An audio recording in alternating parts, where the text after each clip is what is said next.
26 साल के American adventurer और ब्लॉगर जॉन से आखिर ऐसी क्या गलती हुई कि उन्होंने भारत आने पर अपनी जान गंवानी पड़ी? कौन है ये सेंटिनलीज?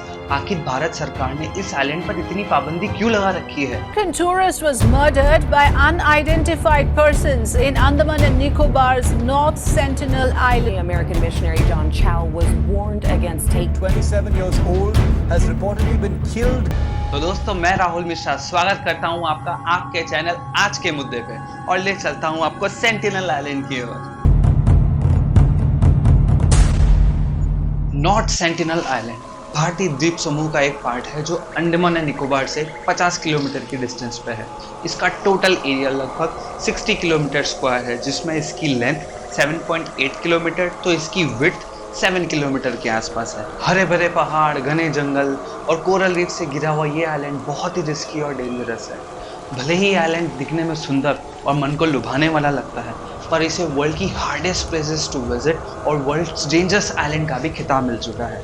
इस आइलैंड पर रहने वाले लोग बाकी दुनिया से बिल्कुल आइसोलेटेड है। मानव विज्ञान के अनुसार इस आइलैंड पर रहने वाली प्रजाति लगभग 60,000 साल पुरानी है, जो कि स्टोन एज से भी रिलेटेड, जो कि पिछले इतने ही सालों से इसी तरह से दुनिया से अलग थलग रह रही है। इन लोगों को किसी भी प्रकार का बाहरी इन्वॉल्वमेंट बिल्कुल पसंद नहीं है। इंडिया की ये प्रजाति, ये ट्राइबल कम्युनिटी फियर्सली इंडिपेंडेंट और एक्सट्रीमली डेंजरस है। और as per census 2011 of India ऐसा कहा जाता है कि इस आइलैंड पर रहने वाले लोगों की संख्या लगभग 50 से 100 के बीच में। दोस्तों, आज के मॉडर्न युग में जब हम लोग टेक्नोलॉजी, इंटरनेट और फैंसी कपड़ों के बिना रह नहीं पाते, यह सेंटिनलीज आज भी सिर्फ उतने ही कपड़े पहनते हैं जितने की ज़रूरत है। खाना बनाने के लिए मछली पकड़ते हैं, लकड़ी और घास फूस का यूज़ करके झोपड़ियाँ बनाते हैं, पत्थरों का यूज़ करके आग लगाते हैं और पूरी तरीके से नेचुरल रिसोर्सेज का यूज़ करके अपना जीवन अच्छी तरीके से जीते हैं।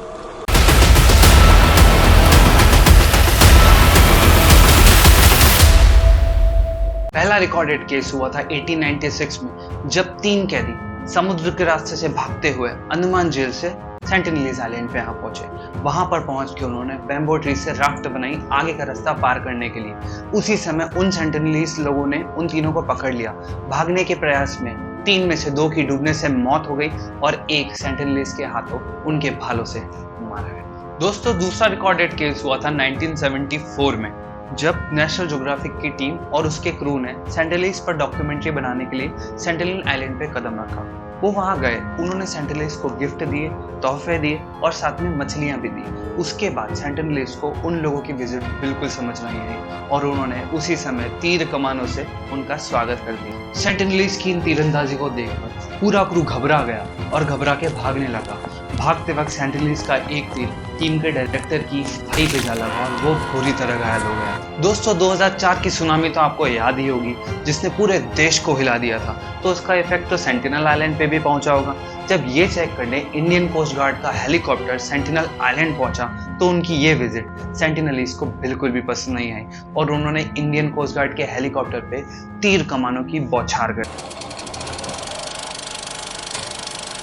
जनवरी 2006 2 भारतीय मछुआरे सुंदर राज और पंडित तिवारी इलीगल तरीके से मछलियां और मड क्रैब पकड़ने के लिए सेंटिनलीज आइलैंड के आसपास मंडरा रहे थे। समुद्र की ऊंची लहरों की वजह से उन्हें सेंटिनली आइलैंड के तट पर आना पड़ा और तभी आइलैंड के निवासियों ने उन्हें पकड़ लिया और उनकी निर्मम तरीके से हत्या की।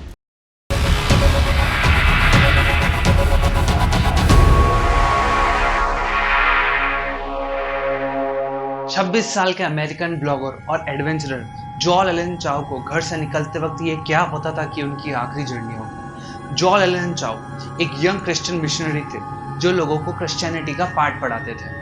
जॉन का ऐसा मानना था कि गॉड ने उनसे कहा है कि जाओ और सेंटिनलीज को क्रिश्चियनिटी की तरफ लाओ। इसलिए जॉन ने ठान रखा था कि वो सेंटिनलीज को भी क्रिश्चियनिटी की तरफ लाएंगे। जॉन एक अच्छे प्लानर थे।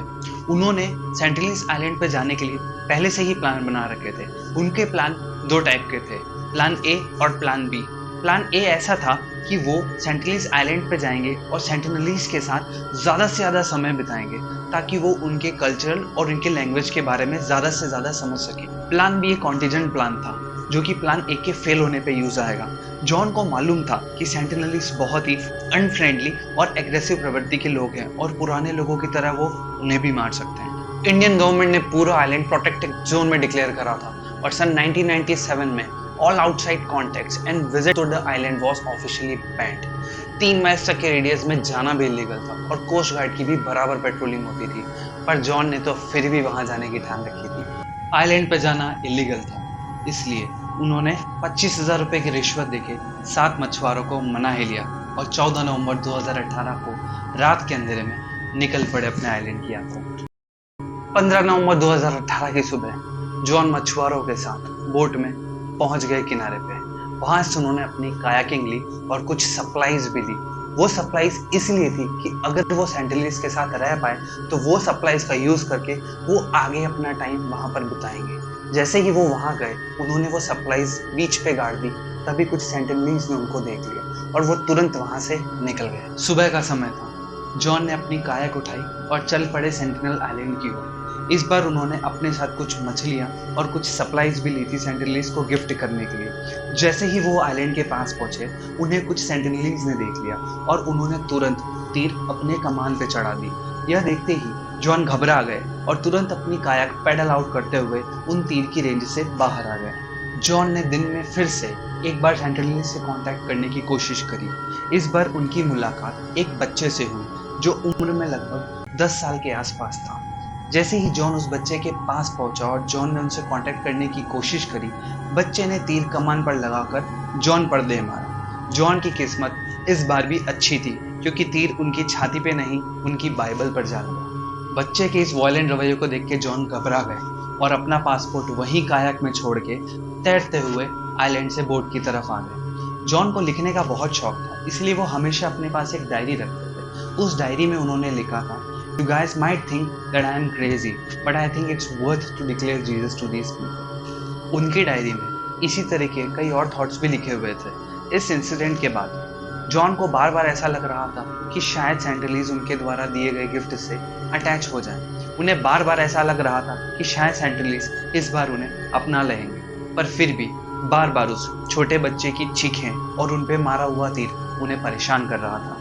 जॉन की डायरी के हिसाब से उनका अगला प्लान ये था कि अगले दिन की सुबह मछुआरे उन्हें किनारे पे छोड़ दें और वो निहत्थे नंगे पैर चलते हुए सेंटिनलीज की तरफ जाएं। उन्हें लगा था कि शायद ऐसा करने से सेंटिनलीज उन्हें कम आक्रामक समझे और एज अ थ्रेट की तरह कंसीडर नहीं करे। 16 नवंबर 2018 की सुबह जॉन ने आखिरी बार आइलैंड पे जाने का प्रयास करा, बट उसके बाद वो वापस कभी लौट के नहीं आ पाए। पुलिस को दिए गए बयान में मछुआरों के अनुसार उन्होंने एक डेड बॉडी को घसीटते हुए देखा था जो कद काठी के हिसाब से जॉन की ही लग रही थी। इसका पता आज तक भी नहीं लग पाया है कि जॉन का उस आइलैंड पे जाने के बाद और उनकी डेथ से पहले उनके साथ क्या क्या हुआ। जॉन की बॉडी आज तक उस आइलैंड से रिकवर नहीं हुई। इसके अलावा जॉन ने अपनी डायरी में यह भी लिखा था कि अगर मैं उस आइलैंड पे मारा जाऊं तो मेरी बॉडी वहीं दफनाई जाए।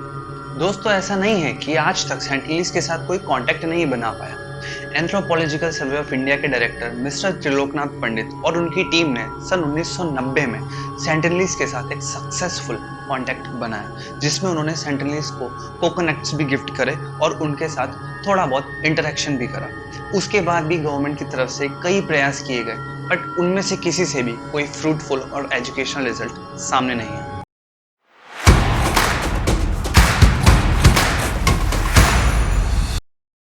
तो दोस्तों, ऐसा क्या हुआ कि सेंटिनलीज बाहरी दुनिया को लेकर इतना ज्यादा आक्रामक और वायलेंट है? इसके पीछे भी एक कहानी। ऐसा कहा जाता है कि 1880 में मॉरिस विडल पोर्टमैन, जो कि एक ब्रिटिश नेवल ऑफिसर थे, आइलैंड पर गए।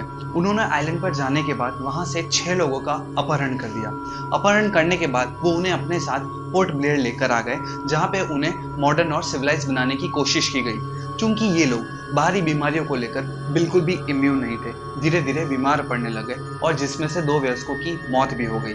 मौके की नज़ाकत को देखते हुए पोर्टमैन ने चारों बचे हुए बच्चों को गिफ्ट्स के साथ आइलैंड पे छोड़ दिया। शायद पोर्टमैन के इसी रवैये की वजह से सेंटिनलीज ने आज तक बाहरी दुनिया को एक्सेप्ट नहीं किया है। तो दोस्तों, आज की वीडियो को मैं यहीं समाप्त करता हूँ। अगर वीडियो अच्छी लगी हो तो लाइक करो, सब्सक्राइब करो, कमेंट करो और शेयर करो। And stay tuned for next video.